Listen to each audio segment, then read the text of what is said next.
Praise God. Praise God. Praise God. Praise God. Praise God. Praise God. Prophet Kofusu ena sabre wo hwe me ma asofo ena wo ha. Nyom no bossa ne dia sakra. Ne ho asepeye. Ba bia hwe bia ye mo bia adwo ewo yen awrade Yesu Kristo di mu. Amen.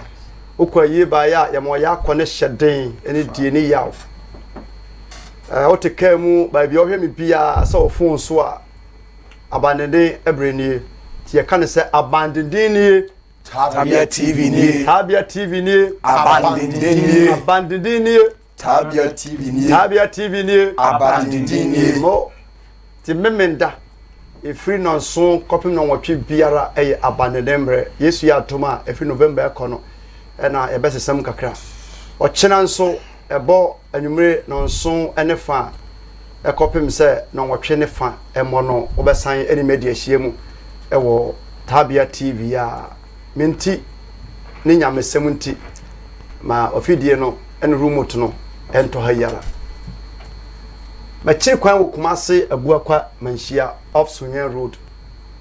manhia ne yemienu te mekyerɛwa mekyerɛw sɛ bɛ obehu Kumasi manhia ne yemienu ahombo ano ɛwɔ hɔ de me no kan ɛyɛ atwema kofodua ne Abuakwa ebom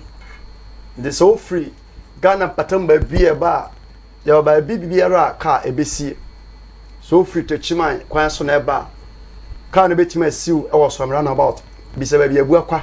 ka ɛwɔ ofra kache driver ni se me pa chew me nim manhia Abuakwa manhia me kɔ manhia kache driver ni na se mate ni no ono a be chew bi o so siwo kasa okɔ Abuakwa manhia o kan odu manhia bus stop on ma sa abandoned asɔre enye na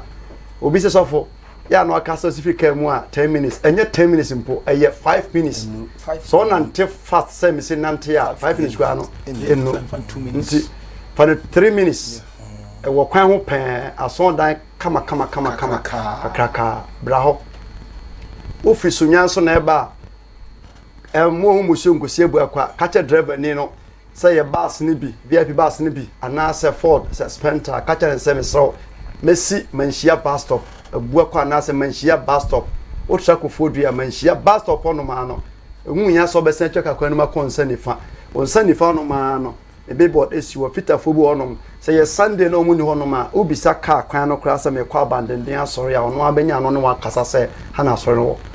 enyansafo asori bra na obe nhira okuada eni fiada eye mpae boda eho na agro no wo no eho eni agro no ankasa kasa eno ye preachi wie bompaye amen na madom so shem God deliverance bibia Ogie ye dwuma. Sunday eye service a salvation a thanksgiving preach solid enu echi no nyame wa asem na me so kasa nti Wednesday Friday no efe saben se agro ene form open kwaje sema yensone so a to da bi odwen se ba television so preach se ya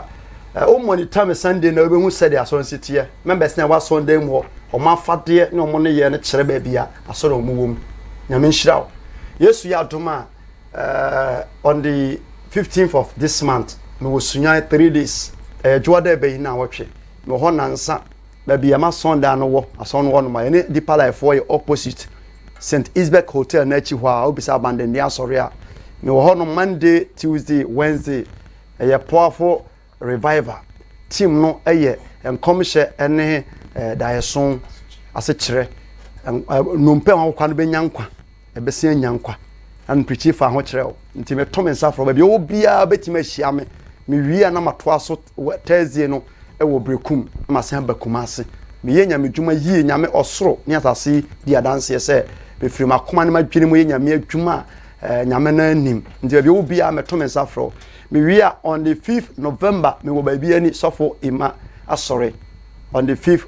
November me wo sofo ima asore wo ba bi ani akontomra Mr. Mensa eno yere Salome me chiama akontomra mama diani di me chiao ena sofo bi ata ne wofa otumbe sofo otumbe ya chiao bebre wofa sine janum no ya chiao me chiao Monica me chiao obaya vero me chiao nyinara adofo me ne okonya mesemu tansa manfa ya crowd ma hwefo nyinara me chiao me salutu obi ya mo amunya bre ma sofo a motal machi obi sofo wa sofo on sori ma doso unhuyen nanso ye de hu ye doso obi ne me kasa free awia say through me preaching on ne kuna ware for so many years na omonye nsen nyame adom me de message kire mo ofa afuro nyame asem ba e de oje ne de akire ba de me to me sa fro ba bi owo bia no if Monday we so up to Saturday me prayer tower we Ghana nyina e be hia Kumasi abuakwa manhia sofo no obi enya na prayer tower fo nyina kwan na obi amra kama kina nwumre no emobe 67 de na me se na mani ahumu nyina enye nhirama mo sofo Alex me chiawo amen Ora Yesu be da wase bebre bom paye tie epeja mahwefo ne matiefo nyina ehye wonsa Jesus de biara da na mu kasa na nanso ye da so nko yes God fa me so kyerɛkyerɛ na tufo yes God shawani munyam da wasemo eba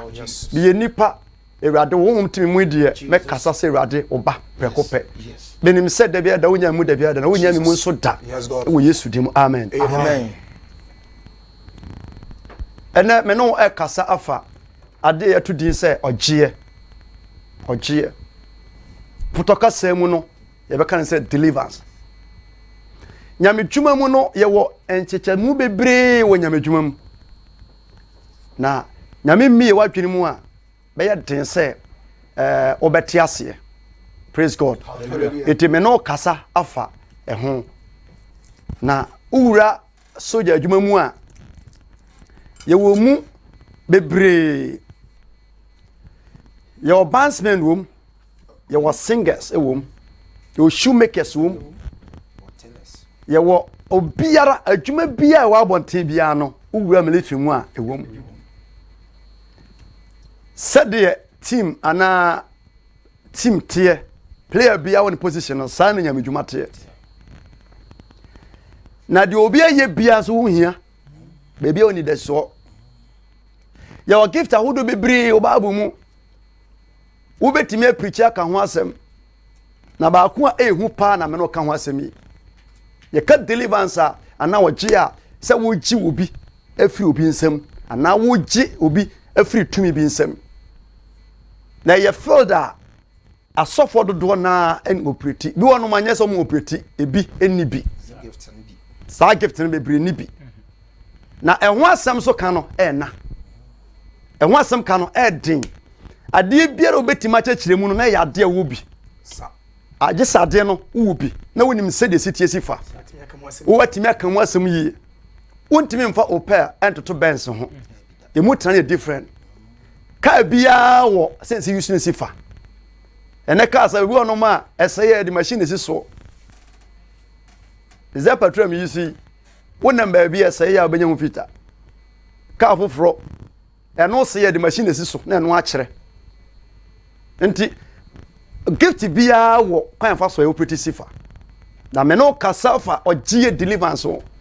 maye nyamedwuma bra misa me tu bata eba nyamedwuma mu no na misa na gift ana nyamenam so de edeme ye adwuma eye prophetic deliverance and healing nti sa le no mu de etese wodi akranti achi na wasi ni kwan so obeyira wo wonnima wontumi nka ho asem da asoja fo timi ka omadwuma mra police fo nim driver fo nim kwa mo fa so mo kasa do odware nsom nim ni ade wonsuom atuma bi obi eye bia ne nim kwa onam so a oye praise God obi biara me cha me bra ofa ya abi obi a me cha obi a wona dwuma a oye wonim obi a nim na dwuma mu enti ade a wonni no o ka ho asem a wanye konkonsa ni obe trofo konkonsa ni ye obi a ade no ye suma obato ka nti otrofo ni obi a ade no entesa bato ye den wo ka nti wonnim na wo ka ba otrofo praise God hallelujah ye wo enema bi obabu mu a bi ti say tons ene nkomse ene honkonkron wo chechire mu a wo peso chechire mu pa age se wo obi a wonnim saade no na wonnim se na sitie sifa na eyo mu adwuma wonni bi a wonnim chechire mu da ena obetima chirechire Bible obetima pichi obetima kan Bible but enchiremu no efi nyame mu huhumu nyame bia ni pa adwene praise God hallelujah enti yawen sembi ewo Matthew chapter 10 verse 5 sa quotation we ekoma sofo bia ni pa biara wo from so ye sofo wo ye evangelist wo ye teacher ekoma nipa biara so se nyame afra be kan nwanko no ho bi kan ho a sa quotation we ekoma obi ogina bonten preachi asondam bia no sa quotation we ye quotation na ye na etukwan koma no ne ko ba bi biara no asem we ya asem a ye nyina gina san say e assignment. Matthew chapter 10 verse 5. Matthew chapter 10 verse 5. Verse 5. Asomafo na adwuma nti ya kasa osomafo ne obi a nyame adan asoma no we nyame adwuma osomafo na adwuma. Yes. Wose dum yuni yi na Yesu sani part 12 na Yesu soma omo ehye wom nti obu onoma a nyame na soma no ya wa asofo obu onoma nyame na soma obu onoma a adwuma no wo ye hwa na obehwa bi. Praise God. Hallelujah. Ya na ye ofe na oye bi na kane ka ba manfo minim nyame mfrɛ wo se de bia na nipa di nipa chi no na ye ofe na oso ba mu bi obu onoma a se de ye bo nipa ba so no eno no so ba mu bia wonya wo sika na mo ba ye sofo bebre sa na tienti ye wo mu nyame afrɛ nti ye nyame afrɛ no nyame afrɛ ye no so da bia buta bo hwene so nka ho ye nyame afrɛ so du mienu wei enna Yesu suma wo mo ehye wo eti obi a nyame Yesu asoma ne bia no eye command ye hye no ti me begina no ma me na metwa me sika preach de enso obi na asoma me nti nipa no hye me se de wa hye me no ye soma obi a de ya soma ono na so den uko deliver oka ti me begina no ma nya na wo se me pe but obi na asoma me e na me dipa wa dance nti wo se du mienu yi na Yesu soma mo ehye won se mane enko amanaman kwan so nti nyame frɛw so ye sofo ye babu aye nko yes nyame soma wa ye babu ono ma ye nko kuobu aye nkom praise God. Hallelujah. Osoma na wunyinya ni tumi a brother enko Togo enko Benin twen wono a twen bo hye no yes praise God. Hallelujah. Twen bo hye no san so ko recruiter wonya mpaase out a wonye sojani nti hyene nso ye wo wona ye soma mo oso small share won say mane amanaman nti ye wo adibi onoma Paul say onema nyina okwan nanso nyina na fata ye no obu onoma to say nipa wei onye sofo nyame mfrɛ no ade bia ni wa kyekere no bibie ni wa kyerɛ sɛ ye sofo umfichi nti ahwe bia ye kama ma wa wonka ye ho praise God. Hallelujah. Nyame dwuma no why some domi a muni masese nyame dwuma nya se wote da sabra no ayebu o mentimi nyi megina ha mprichi se me yesofo a enkubu o mentimi nsa megina ha no ensebu o mentimi nka nyame frɛ wa o hye wo so o che na o se wo ye praise God. Hallelujah. Yes mum mane nko amanamai kwan so na mun hyene Samaria na mun hyene Samaria kuro biere mu mun hyene Samaria kuro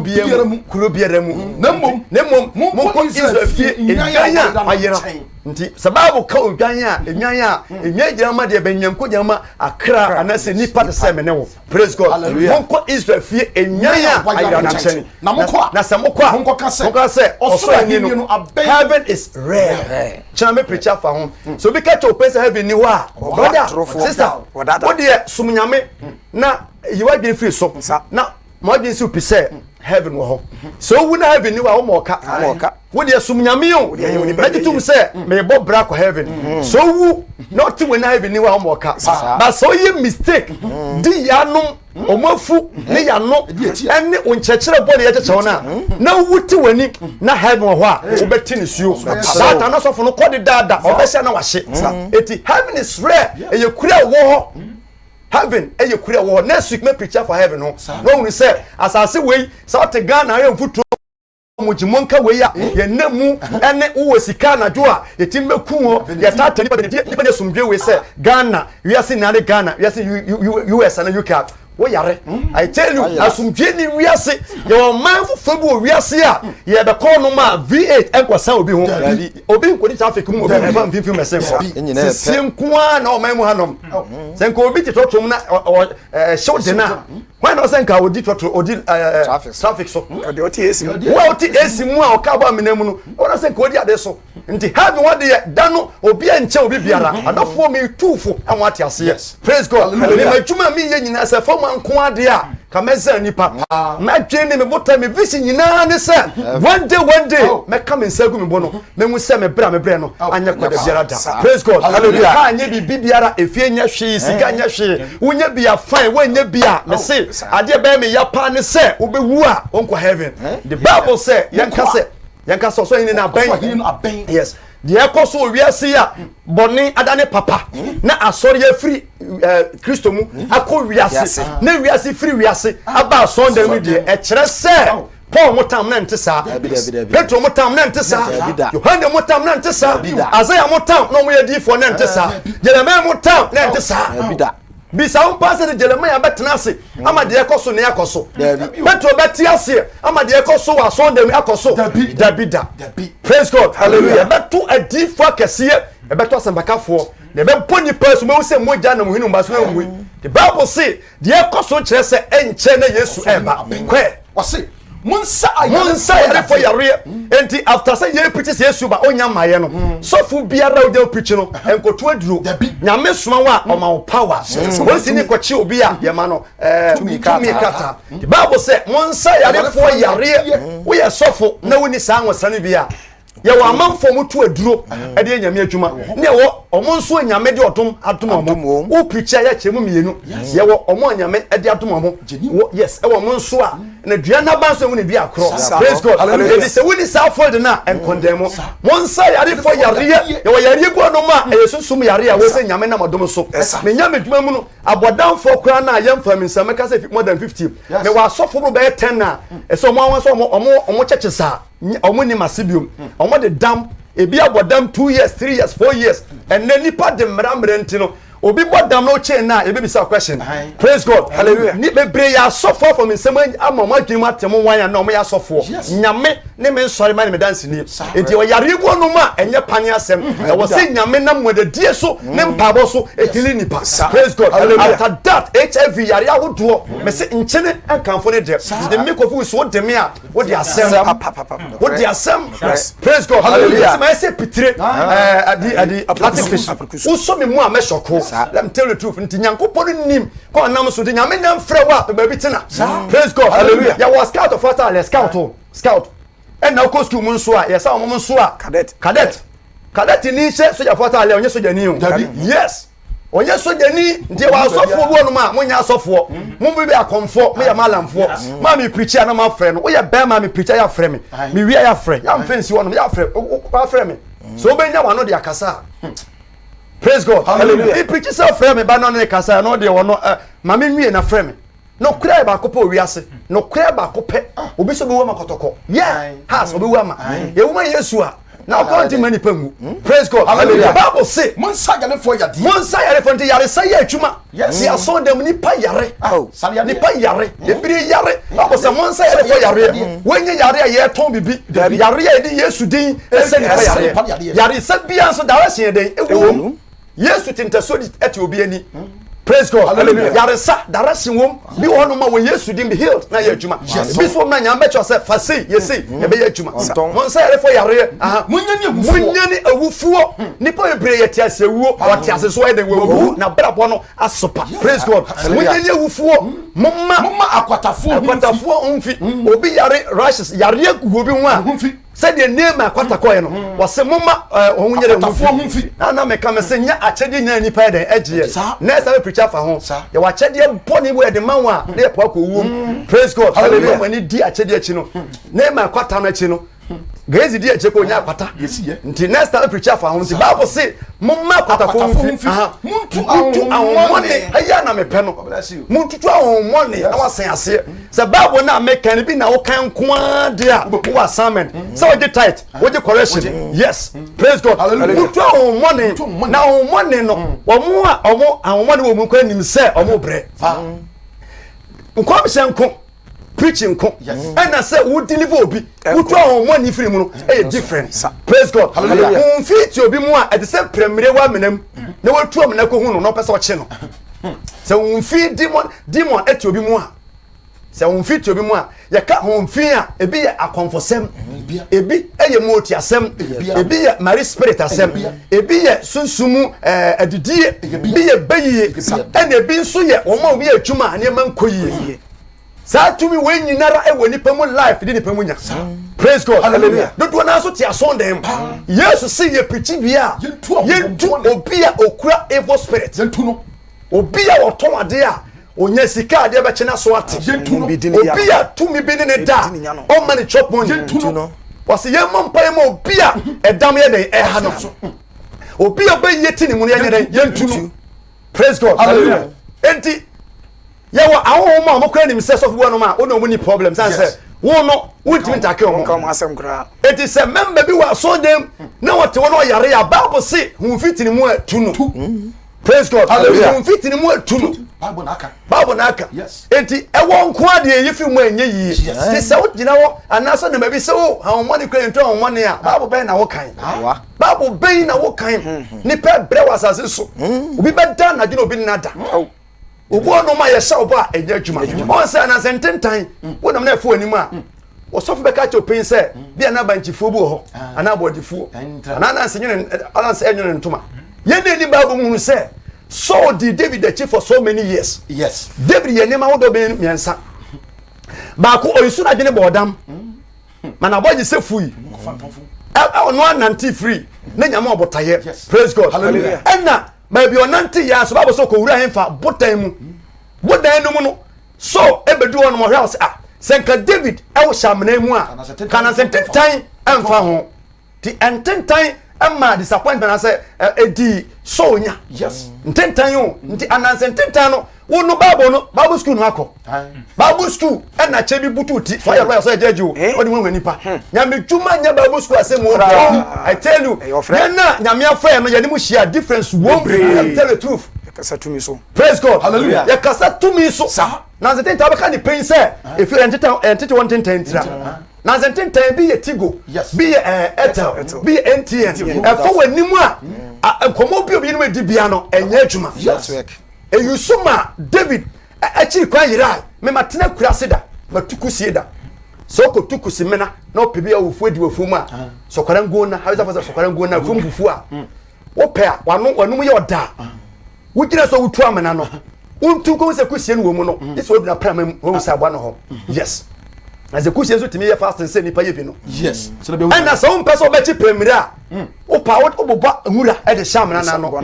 any 2 days no kono o pushiat means kusie no o shem praise God hallelujah eti won niam be bre ono ma kusi mena biara na anansentan wo mu bia na kire se onim nti anansentan kire e won sebo kire ye ni Bible nim se rainbow to a metiase praise God hallelujah metiase na manga se me beti asori asofo sori tia me data mo makuro ensuo mu na hwehwe mu samse ensuo we mu na me mu na me na fie me dimrika me nu ason down na tada na wura dan ya me dem ni pasha se di machi ache but I tell you say me wie madwuma at the time nyame asato praise God hallelujah bia wotie mi biara me se wo hia wo yes ye wo suban wo mu a wo hie man of God bia wo tin free mu da ye wo asofo a wo hia wo ye wo nsori ma bia mu hia wo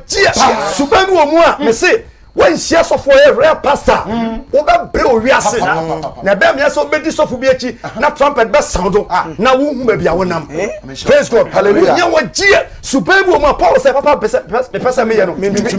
sunu wo mu a o pesa wo jai this one share wo mu anyame nsa e wo so praise God hallelujah deliverance ye deliver mu o dey mu o she praise God hallelujah the first person share weni na tweto hene so preach wi a wa bu nsu akra say we nyina atwam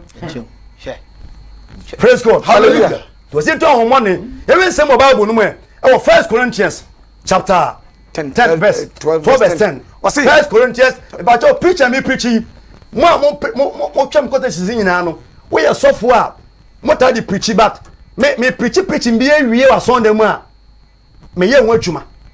and so this after the no so a bo ho mpaye san say inside to nipa so no de wo bu ntwere ne wo gina no mo do sato no so no eye nema mienu se de owo fom no se de woni mu no chen wo na gina no na wonya impact obenya problem and na se wo so gina no so te wo nsem no eye kese a ene tim take over enti so preaching wie na o tie preaching wie preaching wie a na ofa ne se me ko bo deliverance bi bia betimi ato nti sua ho ne ma bo ho mpa yansa praise God hallelujah message bo ti betimi atro preach is about we there sure na to ba se bom paye na se nyame se onfa sa wodum no bi enno ansa na watu sa na mo no sanse na no me kai se Monday we twam ya they were so them woman be akwa so 43 years the ya na unfiri do dia odeta so them no enye ne hia mfiru duwa ni baby akọ Jolisa me ade no Jolisa man for no wi wo omo no to no forget it praise God jai woman e kura wono thousand no nipa de ma wo na adwuma na che nipa be ofre praise God hallelujah way ye rare pastor ni nim ne wo me mu ye demon pastor so nim ne wo me mu it Bible say man dey we ya woman bi ni obi asan for 43 years na kakra also da ye de ohun ye ohun se na owuo bofo ohun se ne ba oka mama ne se oba no kwa awie afọ da wono ma life no be bone pono across more than 3 weeks mama ne ka so for so eye owuo bofo na mse kurasi ni sofo owuo bofo bi enu onante pampan bo bofo da de wa sofo a mo ye bayibo nsamfo bayifu a omo Ghana ha omo obonsam yusu omo praise God hallelujah mama ne be ka me se nsamfo se na me manage ho no me ne tell din command am se no na me te ne se customer me no me ka Holy Ghost fire me bo Jesus na de mama ne se na chi that time no na me mama ne banko an na wa Sunday mu ho ti me ka Jesus me wan sofo bi ata free asonda ba kum eba na me ba sante so epie free machi ti deliver woman no e kase demon no ne ba no me yusu mama as a point of contact me wie ye na me ba asante etu ahwea na ni nyina ko black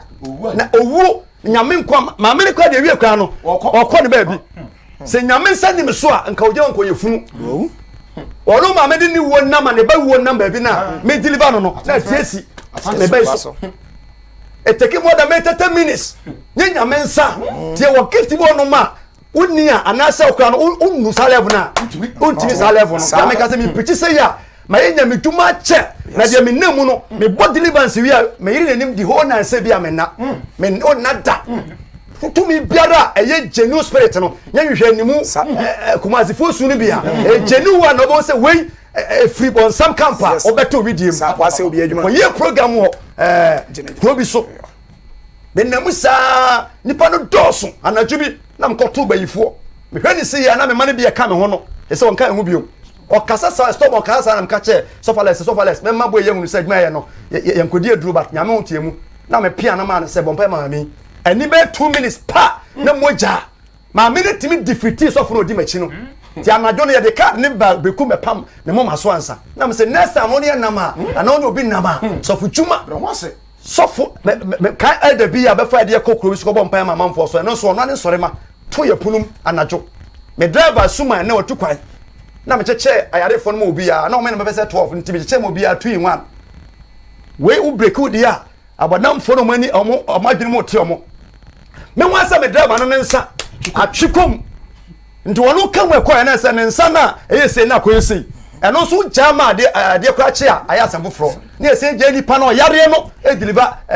ye driver since for that time when man nanti bi omuda ye wa dwuma nyame de ma nipa ti na bebre ni ma mokọ benim ne ade kwaje bosom no na sinewie be won jack ne killer praise God hallelujah and be ni wa jack e wuda praise God and na me no kasa fa niema edi nipa nya obi se me de me pesa me ware de oba o wa de se me pesa me ware no o yare o yan paibo saw but we do na bema kwa no ma wo nchen no ye ni bebre hie wo na ma mema mienu miensa di wachi ya ye so hema no na mo ade wonam ti bema bi bema no warning ye ma no warning se we yere aje se ye na woni na timi hu e bom paye ti nya me dwuma me se nya me mfa ma wa bari praise God hallelujah anko ti sa gift we ya gifta bebre o kan wa asem na woni safol na entwisa na mo say motia wo wiase ti so mo kom ne hu motia praise God hallelujah one day come say motia wo wiase ti se woni safol na enko sa bia ho no the Bible say was saying 1 Corinthians chapter 12 verse number 10 was obi nso woman to me dey obi nso sala we make no ye wo tumi dey ye tumi a etimi tumi bi yes praise God hallelujah make ma so for tumi a etumi bi obi nso eno ano dey obi so man tumi dey ye no obi nso woman come say it is a gift way o man na miensa tumi dey ye nkom hye na de be na obi nso woman no hoho mu opa ye mem so make mu bi na platform so say Holy Ghost hoho money tumi bi obi ware wo aduma say ye funyare ye nipa 100 ebegu no ma memfa mensanto obi so a oda ho no ma se hoho money ne da meka say aduma say ye da but mensato ne so me ko ne chen me hu say we nipa ndo so de bat no oda wo yi aye tumi a hoho ma tumi bi ne ye den da hudo mu no mo tumi hu say we to go no ma wo bom pa yam obi otare a na so wate ahwe e wo so hu na de woni panum so obi aye kromfo na wo bom pa deliver na aye se wo hye nkom wo bom pa deliver kromfo a wo be hu ne ba mienu one wo be hu se bia okra eja nipa no anansa wo bom pa ma nipa no wo batenka wo unsem. Praise God. Hallelujah. Bema oye masem ana oba oye memasem bia no wo bom pa deliver na oye oba obatenka wo no fom oye bema obatenka oba mamti honhom na akyerɛw we enye school asem o enye school asem ya me no cannot partner school 1000 years eye gift ya me de nipa Yes. and the book delivers in twa on money your baby boy ya man nya fasting o ma o man nya fasting 7 days a dry fasting obedidi obu ayo so casting o tia na wo so wo praise God. Hallelujah. Ya waniema bi wonu ma nya me faso acho say o to na mo say na wo sensi praise God. Hallelujah. Obo wo deliver na charlotte ahye no mpo no enye charlotte bi wonu ma ya hene ma na hye no so wo free nine nti wo hu wo mu ehunumu nti tumidi ye and come share no wudu mu na digina mu edeliver obi. God bless you. When this gift we ya me say jali na to de bia ya boa members na no aso dem ho e na ye polutu ni pana dwene na eti aso dem na edi baye ah nsori ma e na to any platform so a ya wo elders a omo ye occult omo ye bayi bonsanfo a ye ha members ye ha sofo we ye sofo shiba honma transfer be be do okoto no age se na ngoli nyame so mete wani so ye hwe bisika nyama omo akonwa ya ba man ne eskafo wo mu cha but ba bia omote no omo ko omo feel comfortable me nhwe ni pasika o no ye nyame da ma obo asafo no ene Ghana ye yi aso mpa ni follow kwa so ndem no eskafo ko nwane so ma ba wonamani praise God. Hallelujah. Ya to babu ato atwene nyame guso ye adwuma nyame guso ye adwuma ma ye nyame adwuma me se abanne kwa 23 years from continuation to one no na se mi sa nti me no gina no ma bia wa na wa sene me ana so ti na fu dwena na se nwoma bi na butu ti so but no dey se for the nko ade a ma bo India ni deliverance da India ni ono bosom na last year England me last program yes India bosom pa e de bia makwa nyame adwuma koduro ne de India bosom kwa da fom na Ghana bosom praise God. Hallelujah. Ye nyumbu no ma ya to de nyame adwuma South Africa for nyum to a wonti om kasa enso fili Nigeria for nyum ye boy me nyum pa no omba amade di asa ba egu no ma ebi so no ma om alata kasa fam e no mente but ye bo ko bia o ma bia na niji ne kasa ho Ghana fon ko ani hwehwe animu ya tikumase ya wa first and second service English service what ya so dem nso want she only 5 minutes ba won yare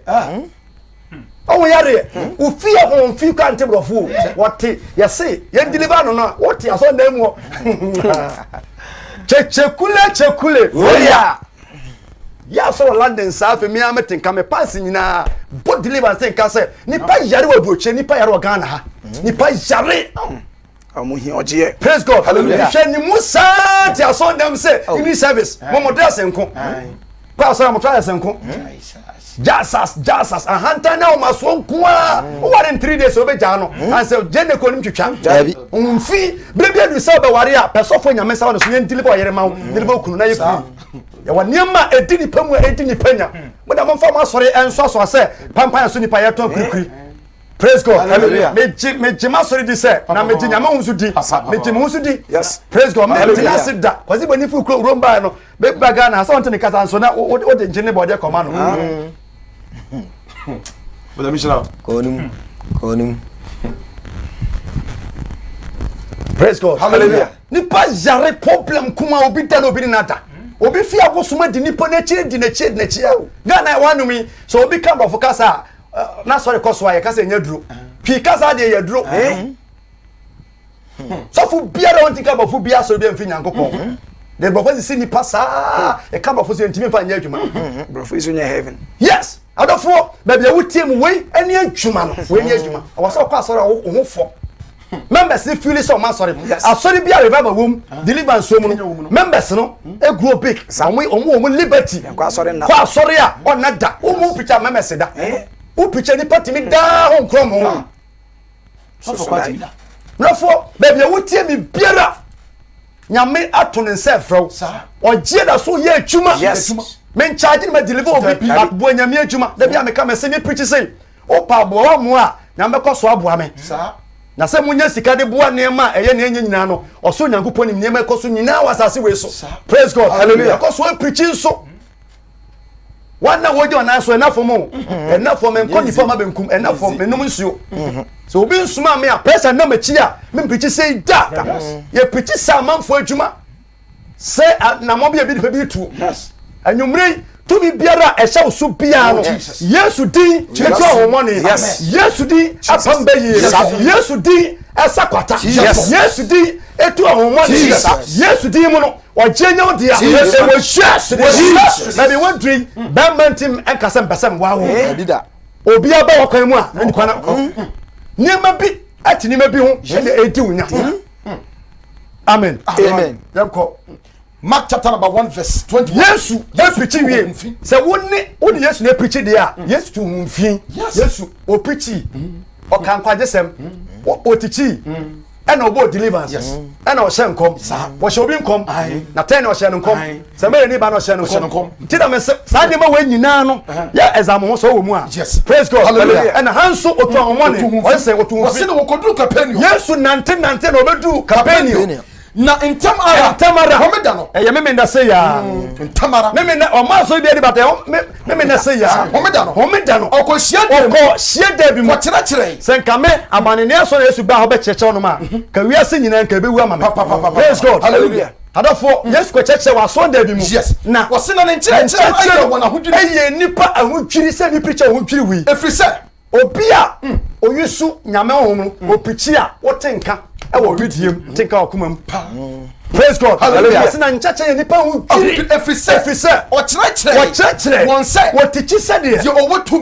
to me na edisa gift way so bet me deliver obi a this one kasa with power and vigor vim and vigor yes wo to me so yes kasa o kasa o boldness say do kan wonim dia waka praise God hallelujah wo say enye sa atwerefo enye sa dia wona ko ba school no na say dia wona wade nwoma akato wani praise God hallelujah me say ya wa sofo pa wa Ghana ha na baby ebi hye no eden baby ebi hye nkasa na eden na me say nyame ma sofo bia wo hwe mi bia na we genu pastor say nyame so person na ine kosura wo hye ase and lift house of no praise God say nyame na person say we are saying we are born some ye adwuma serious wo ye adwuma do the economy a mo kire wo nye careful a me fi nyame na ase but da bia me ka me say ba me say me wato say nyana say me wato we ni kwa say me wuto the Bible say was say church say dey owo to me na enye sa atwerefo preach it say people preach one ye sofo what they set and the Ghana class of die ya to aba e ma bribe ya to aba Ghana ayi president ya de a ni patua sika nyame fi enso the same thing oni me no emfama no no oni me ye emfama ni da praise God hallelujah no oni me emfama ni da what say what say na abrekonara onipa bi awo asonde no owo evil spirit asonde na mu no bo asonde mu na unfi woni mu atini awati asonde no na otie mu say na Bible say Jesus teachings na ni preaching na mu no unfi no nipa na tie mu ka say edie na ye na wo Yesu na say ye wo that church ye wo ensamanfo asafo awo ho utimu wo ya tabao se wo Yesu message no Bible so kan say edie ne ne wo Yesu fi Nazareth ne wo ye wase wo ba say wo be say ye baby a Holy Ghost nyame tumo obia no e say ne ma e keka ne magu na me bom pa ye Yesu chi say so me biara edi wachi edi unya e bo wo ne mo chi wo da ne wo da na to da so ba da so bo ne yo be so bia na ye ba say me di Yesu di atumi say to wo share Bible say o say edie ne ye na wo Yesu na so ye wo you can deliverance when oh no kasa deliverance they say what deliver obi ani pane den e kasa o come back no kasa obi say menti bi da o say Yesu chidi ni obi na what bi da da make say your gift nyame dey amani pa biara o so di ule mu praise God hallelujah when you find aduane fudie and deliver I'm tell you and now here energy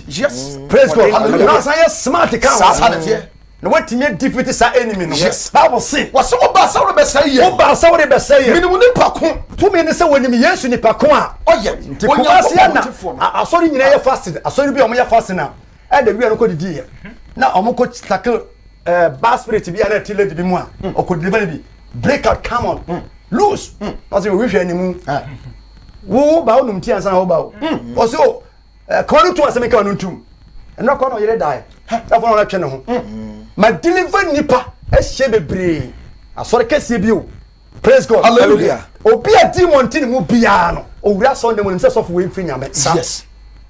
praise God Hallelujah. se wo mfiri nyame Yes. a confirm Ghana any man sofo mfiri nyame o Yes. They Pa, know. pa, pa, pa. Praise God Hallelujah. omunim See? and the Bible said wase na Yesu tia Yesu tia spirit ne say mo wa mo me na wa free ni mu ko mu ko me see ye wa obi nyame de gosama no da bia me ka say omo nyame nso omo no me say me nama o ta hye mabonten bi ko be hu me no na me hyeche ya say me disguise me wana say me suro bat me fare ade yes wo hwe me 1 2 3 wa ha me ti ba bia wo bo say me nam bia me nante fast but me gina pop so am different Sa. praise God Hallelujah. me mpesa be kasa banede na ekọ no but ye wo nso hwe ni mu obese nipa nyina hunu say Yes. Yesu kwa no mpesa nipa be hunu praise God hallelujah mpesa be hunu ba honhom no hale say o pesa o cheni pato ye wo ma hu se Yesu wajuma na mani pa hunu nipa wo ye Sa. praise God Hallelujah. wajuma na yupi Sa. na wose sen wase na Yesu tia Yesu mo tete na say mo wa ne na wo free film mu ko na honhom free na ma film mo ama ne sensene me say deliverance samankom ka obi obu akwa that time masofo nyina betwa ahia o meka ya Ane. more than 2 hours no mu deliver nipa no me hwe ni say ya na me say o monya ne dai Asa mo fani ko. me say mo fa ne ko na mo wi nsuo mu sasa ka bona 2 hours Na so ba ko kra bu afu. ba ko bu afu so praise God eya dabi mo mu so prayer aso fa prayer mo de born na say ya pa wase asem ka 2 hours ndi da bia me kan say do gina platform no so a ya to afasua fa ho ogina cage nim sofo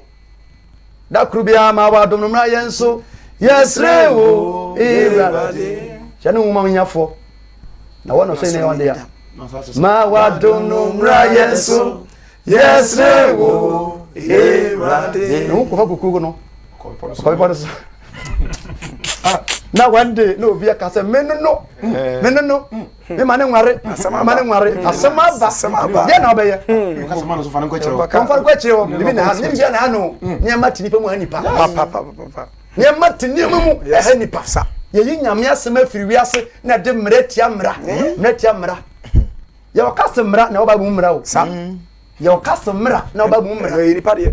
praise God Hallelujah. de nyame asem etimoda Sa. Bible say Yesu tiatia ne say kwe na honhom free no ma mo ofinu se amane sensene na odi ene na kese odi tie eni kese tie mu na ofri ni na mo ofini ko mu koy na aya won nyina na eye woni nara ama wo bisa wo ho se ni bia wo agya ne basika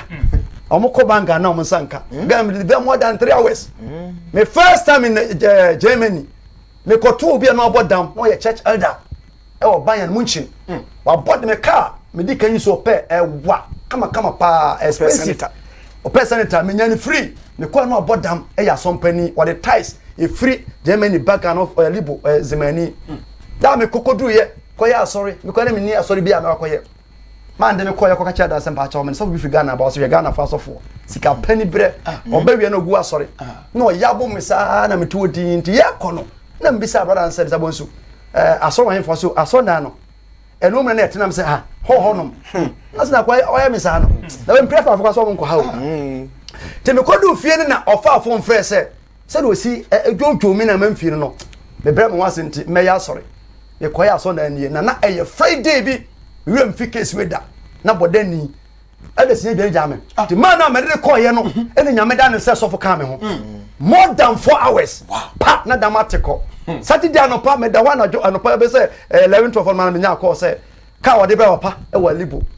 say de nyame nam so agye no ntino emfa ka no mame na me kwaji ka no ko fi da ne nche no ko more than 4 times say ko more than 4 times na say ada me figure na me take it me bobo se o dam so de nyanko na ga na wa o wa mfa me ka ma me adam be se aba bodani na na kwachi me ka kidi ma me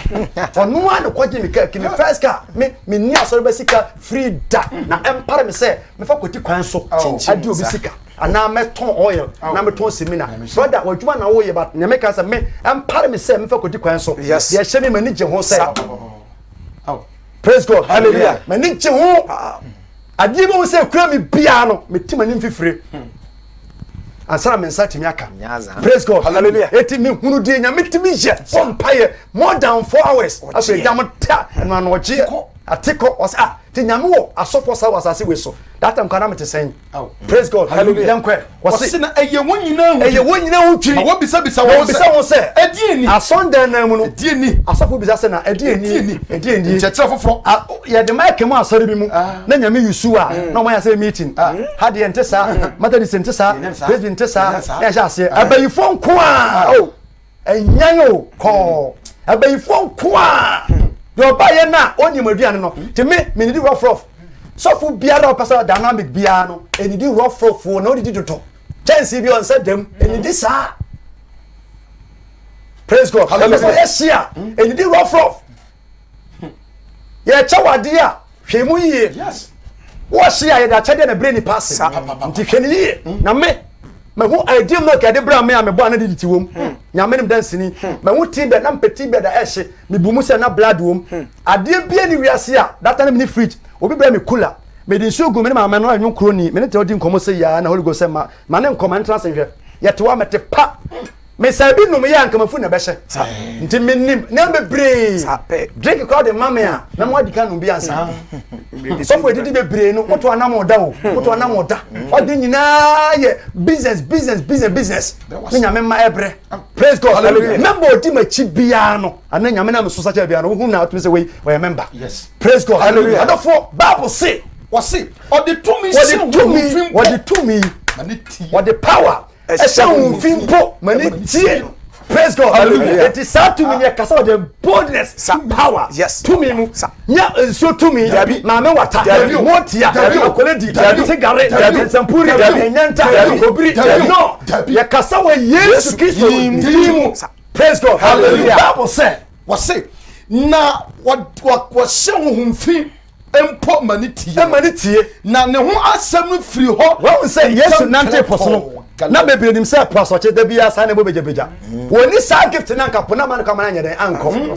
o kasa chere po yes to me yes po ye di wo mi to ha ase a wo kan ho sa no praise God hallelujah bible say edieni chere foforo yes baby you say ha sa chere da no olden days no wa so dem yes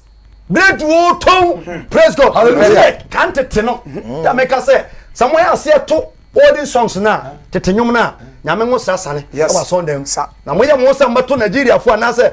brofu nyum a so dem a mo dan ye so mo yes ase mo foti aso dem na mo coffee nka se ko Germany a mo say fasting ni mi say Ghana fasting de ina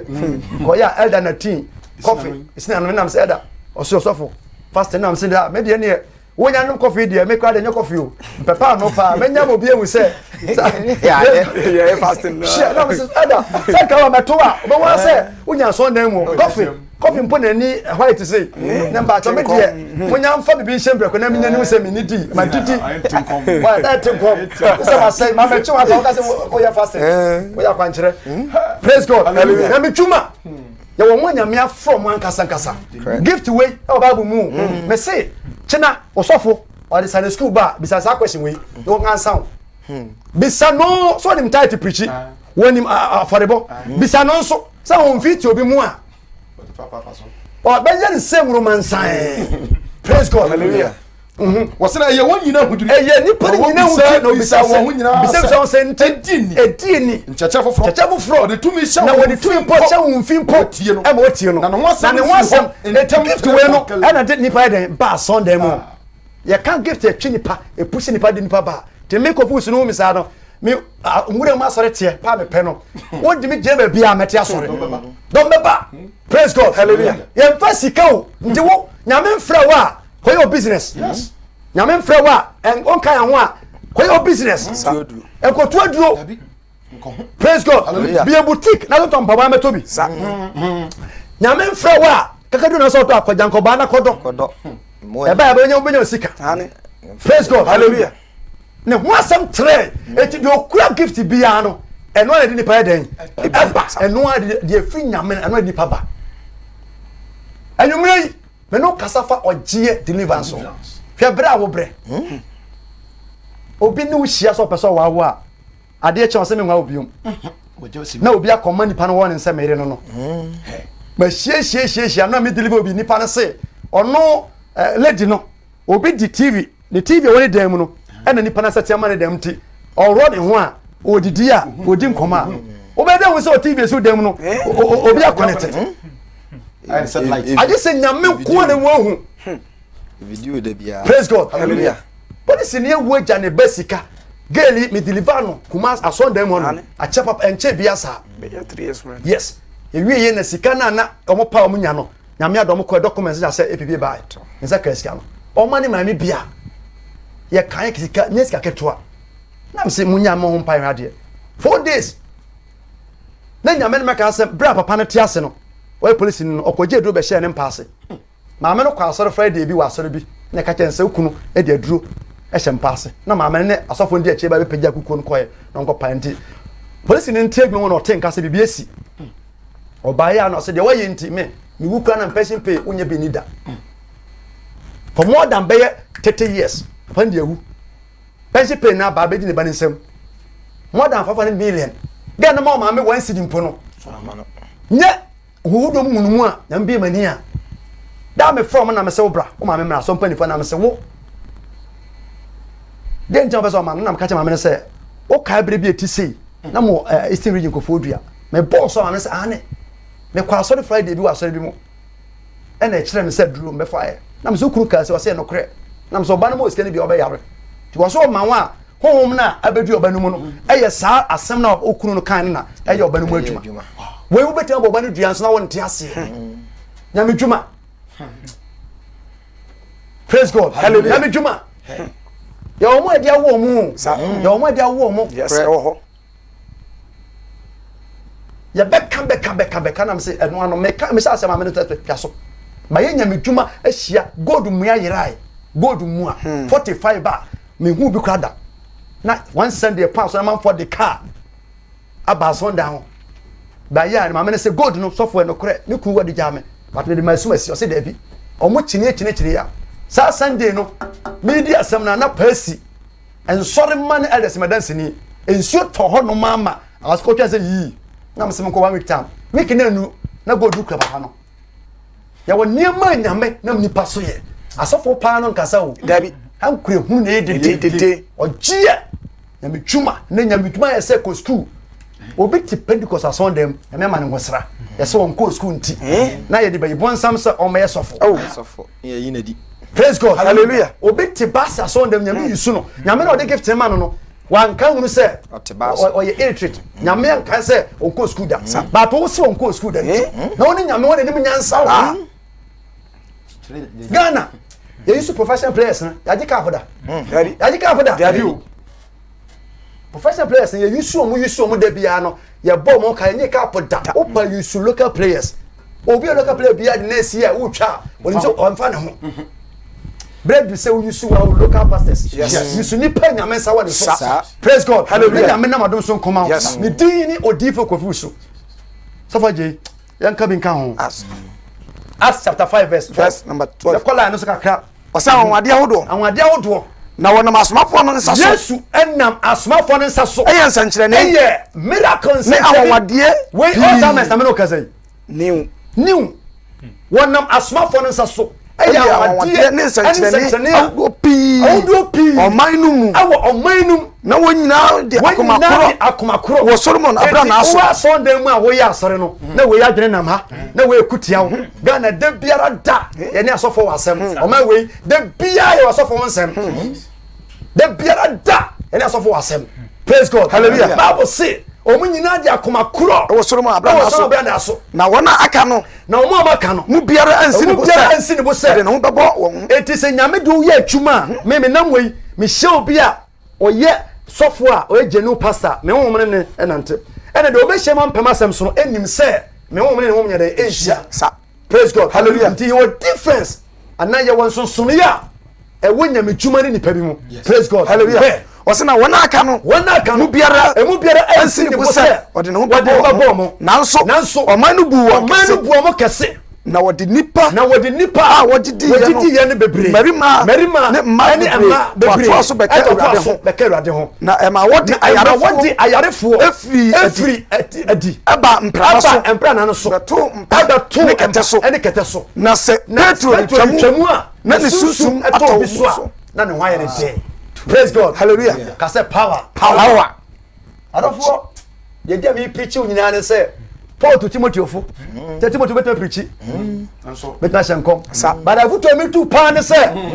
empre wo ho say wo de wonsa to obi so na obi to nyom Ghana worship no be te hwe mate asori utumi nkwate asori she o se mafu dwene ya na nyegyini o nyegyini won ti asori nya asori 10 branches no o pa nipa mo ye stop ones asese asofo papa o pe stop on pa praise God share o pe nipa mo ye stop on pa Ghana say nyina no ya na o bisa me pa nipa man Ghana o ma we say o timi lidi asofo 10 11 12 o mo no mo re o mo ma better control mo no o be fu the force praise God hallelujah nti Petro po twam a ne sunsum e mo obi hoto no wo mompa ye mo bi da aso na obi nyera nse da na so fu preach kura no e na bi twam ani so wo preach man for da wo preach nyina ma botonko wo kura wabo na wo preach check akra praise God hallelujah skiwa mabi atra bi e wo Acts chapter 19 verse 13 skiwa mabaso and you the four comfort akonfo see won say tio on skiwa ma baso and you the four comfort so wonam chini no emu bi you the four comfort a wonam chini no enum bi no see won say obobo urade Yesu din wo won na wo mu ne so ye ka Yesu a Paul kan no Yesu a kofusu kan no asem no egum so you the news of Peniski wa mabaso bi afa so what say wa so for me akonfo so ya wa so for me edensifo wo Bible kan ni ya efrititi no bi wo praise God was so pani bi ma nso ono so for ba konfo na ne ma 7 no yo sign na honhomane no bo se na bua se minim Yesu na minim Paul na wo so woni hwan nti ahomani bebre nim se so for asumasi emfiri nyame praise God hallelujah ne ekura wo no ni patehwe ni kura na efiri nsuo bi mu da meka se ne jeni wo no wo kura na obi anim a wo kura no wonim ne ye free se pete as a Ghana pete nwene nam lata no huna mane ne ye free nyame dwuma mu no bibia anim ti me kwa asore nkom sha deliverance preaching me ye free me da na mada onya mensa wo menso me da na mada onya mensa da menso wa jojo makuma wa yimi afiri mi hawi mu wodi ni sa to menso amen wodi sampana yintenya safo wa ya treyen kokwa wodi sampana yintenya safo waya treyen hallelujah I know abu we I know abu we I know abu we ogufu rigu naba onyame refrain Wednesday Friday Sunday deliverance prophetic healing Kumasi abuakwa manhia abi wo hwe mi piano makache bebe nyame de bako butu abuakwa manhia me wo 13 branches o Ghana ha gusu atrem nti yeni one man church wasase we so praise God hallelujah say teko ye produce our heaven na or sponsor yen adafo man fam call bako pe na me fam man ko bako pe obetuma frame se sia na ma betwa soko come 1 minute pe person bo we makra bi eti me to men safro Wednesday way Friday way and Sunday okay Sunday beto me safro Wednesday deliverance any prophetic nyame on Friday me traso den on the 15th me wo sunyan 15th 16th 17th ma wie me du kuma ba Kumasi 24th Kumasi program on the 5th me wo baby ani baby a wo hwe mi bia no onyame hello Before call about cope. Hello. Hello. Praise God. Hallelujah. That you about to do. Namia do tenkan. Thank you also. Oh, Papa Masu, pa. Then to mama signing pa. Bless you. Namu show. We should also. Me na men kan wa no mama bia. Media so one ni sinyam. Me pacha mate. Sinyam ka de show. Me pacha mate. Mate me ba ho. God bless you. Hello. Hello. Hello. Eti adofo ba bia ohwe me bia no. Hello. What the last caller? Hello. Hello sir. Father Vinka. En kawon so be me na. Hello. Praise God. Hallelujah. Na bia ka se fe ni odin. Pastor na want to say. Nyame dom na so e. Papa, am I you to Bless you. Oh, me ba to mo do bi ni, o pe le ka ton. Jajon, baby ani. Na besra. Bless you. Be che baby ani fo nyina, be hu on the 5th. What den 5th November. 5th November. Bless you. Yawie, Mr. Kasa. Baby, I wish me bia me dini odifo Kofi Usu. Be the asafo a etini din open it yawa e abandon din e easy. Abandon din ni Habia TV ni abandon din. Come on. Wednesday, Friday e Kumasi. Baby, wo bia no bisa Kumasi. Se me ko boko manhia. Apese se didi kwan wa. Nyame nhira na onye okese. Ontre wa hiem. Ewade Yesu me bompa ye peja. Enkasa mu nyina hye wonsa. Emfidie wa nyinara. Emu wa kes. De be yare kan kwanhia owuo enwiase ma empare ma efoi. Ohefo nyina so hye wonsa. De otie manyumre ma ohaw ni adeso ada ne subia no empie mfiri ne mu nko e wo Yesu ni ne wada wontumi na oje nya wodia wo Yesu ofiri Nazareth dimu na mompa amen. God bless you. Shalom. Peace.